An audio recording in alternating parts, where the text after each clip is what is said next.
Hey, look, we're live on Facebook, Jane. Okay, good. So Heather and I are coming live today to talk about a new project to try and connect people while we're on this social distancing craziness. So, Yeah, um, yeah. because you know what? I've kind of had enough of it. And I'm really glad that you came up with an idea to get us out of it because, feeling so incredibly socially isolated. So, Yeah, Jane, so we tell really want to, us, like, how how did are you you come up with it? What was that? How did you come up with this great idea? Okay, so it's a project called the Compassion Project, COVID-19, and creating connection. And basically, what happened was that after Heather and I have been doing some coffee chat times, and now we can't get together. I just started thinking about all these people that are going through. We're all going through the same thing, but all our experiences are so different. Like each of us has our own experience that is completely different. And it just really got to me. And I know that my experience compared to my daughter's or yours, Heather, is, right? So Yes. different. And I just feel it's important for us to share and help each other out. And so in the middle of the night, my mind is very busy. And about 4 nights ago, I woke up middle of the night and about 3 a.m. and I had this idea and I wrote it on paper.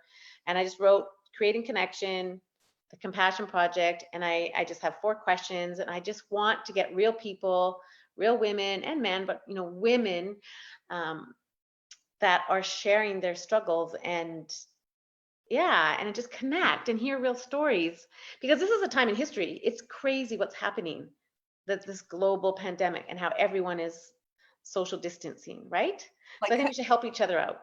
yeah, like never in a million years would I have ever guessed that we would be here in history.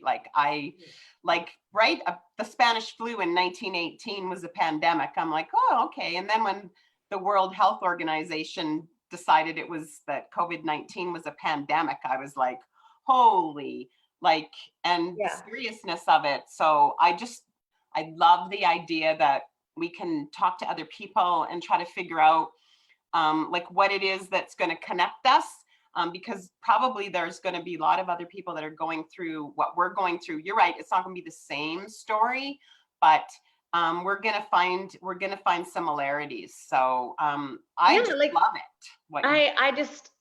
I don't know. Like I was thinking of what I'm going through with my husband, and then I have a daughter in Australia. Her experience is completely different. She works in a hospital. I have another daughter here that is a young mom, and her experience is completely different than mine. And then my girlfriends, like we all just have these unique experiences, and it's important to share them and be real. And so I would like to, my plan is every day at 11 Pacific Standard Time to bring a guest on, a friend or someone I know on, and they can share their story and what they're going through. That's the idea.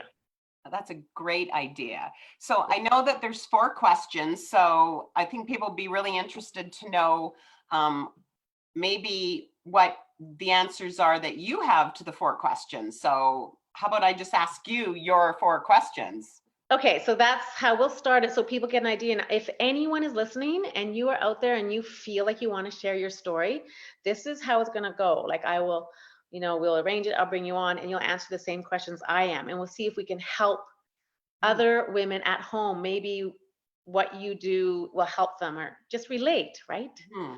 Okay, so yes, go ahead. Okay, so the first question is, what was your life like before? Okay, and hopefully we introduced ourselves. Can't remember. Jane Smith and Heather. Heather Carson. We didn't introduce ourselves. Okay, so my life before this social distancing and we are self-isolating now. I'm just a very busy person. I'm very social. I have 2 daughters. I have a daughter fairly close by with my beautiful grandkids. Maurice is 5 and Kyla is 6 months old. I spent a lot of time with them. I have a home business, which kept me really busy. And I have a husband that's a pilot, and he's a captain on the 787 with Air Canada, travels internationally. And so I had a lot going on. I had a trip to Hawaii planned with my girlfriends, leaving April 3rd. just, happy, busy, and yeah, life was good. There was, we just trying to get through basic life, and yeah, and It was full and you loved it, right? yeah, That was, and then we fit in coffee chat time every Sunday. yeah, we were getting, Now, yeah. what is your life like now? So what's happened since this, for me, I was doing the social distancing for a couple weeks and just seeing my daughter and my grandchildren. And we live in a beautiful home and we have a dog. She keeps us busy, and I would see her. So we thought we can do this.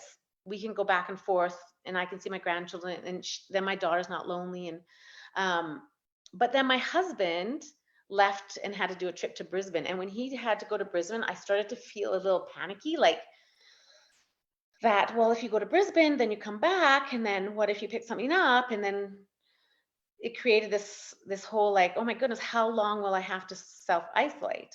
So he did his trip, and then we had to self-isolate. So I saw my grandchildren, and I thought, oh, I can do this, but I started to feel just lonely for them, and also feel for my husband because he's going through a lot.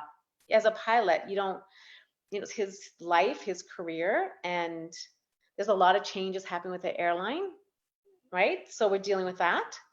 And my daughter she's managing, but she's lonely. We want to get together. So it's just a readjustment of staying home, being positive, working on your mindset, because I think all of us we can lose, if you lose control, it's that trying to stay in control and healthy and positive, and we need people, we need to connect. So we try to Absolutely. FaceTime every day, my daughter and I, right? Right. Well, I read recently that being isolated is like smoking 15 cigarettes a day. Like that's how bad it is for you, For for your health. your mental health, Like yeah. I was like, holy smokes! Now I quit like 20 years ago. What? Yeah, I know. There's a lot of, I think it's just beginning this, like we're just into this self-isolating and social distancing, like, and it's really will start to get to people. I know a lot of people are struggling. So I also have a daughter in Australia. She's a speech pathologist, and that weighs on me because she works in a hospital, and you just feel a bit out of control. So yeah. So would you say that that's what your biggest struggle or fear is, that the control? Right now, my biggest struggle right now is to really try to, control my thoughts and be positive. And so what I do is I get up very early, 5:20. I have a gym. I go downstairs and I try to work out and do meditation and I do a spin class, and I need to do that early. It gives me control of my day and my mind, and then I eat healthy. But like the other day, I end up sleeping in, and I felt so sad yesterday. It just got to me, and I thought, me as a person, I need to control. I need to have a routine. Yeah. And then I need to get dressed, and I need to be social. I need to connect with people. So kind of like you need to keep some kind of normalcy to your life. Yeah. Because if you don't, then the train's going to go off the track. Yeah. So, and I just feel so many people are struggling, right? And so, yeah. And so I know I do have a few women that are going to share their stories. And hopefully we can get it going, and that we can all add tips if you have things that work for you. Like I know your story is completely different than mine, Heather. And so tomorrow at 11, we're gonna still do coffee chat time tomorrow. Heather's gonna share. Well, you're gonna share your story and struggles. So yeah, but hey, what do you have? I think you have some good ideas for how you're coping. You've told me some cool things that you're doing. You're still creating some kind of joy, and there's still some entertainment. Oh yeah, okay, that's right. I always need to have fun. If I'm not having fun, like I have to. So every night at 5:30, my husband and I hop on FaceTime with our friends, and we do like a happy hour. And the other day we showed up with our masks and snorkels, just pretending we were in Mexico, and we were all laughing. And I put a swim out pool on my balcony. It's just a kiddie pool, pretending that we can go out into the swim out room. And I just, trying to have fun. Yeah. That's so That's great. So that's like one of your strategies that you're using is like humor, like to Yeah. try to, Yes. right? Yeah. Like I know this morning I was reading the Gifts of Imperfection, Brené Brown's book, Mhm. and she said that you still need to keep like the laughter and the song and the dancing in your life, because it's what's going to help you like Yeah. cope with things. Yeah, for So sure.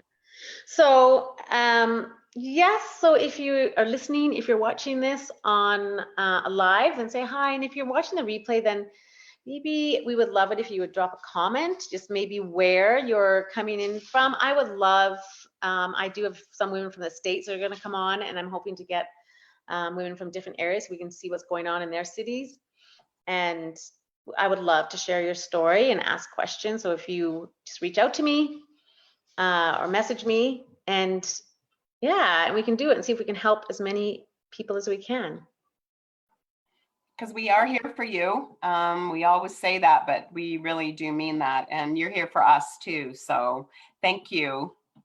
Okay, we're gonna sign off, but tomorrow at 11 Pacific Standard Time, we're gonna have Heather come on.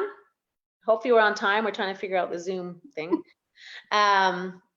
And yeah, I just hope everyone's doing okay, but please reach out and we would love to share what you're going through. Okay? Bye.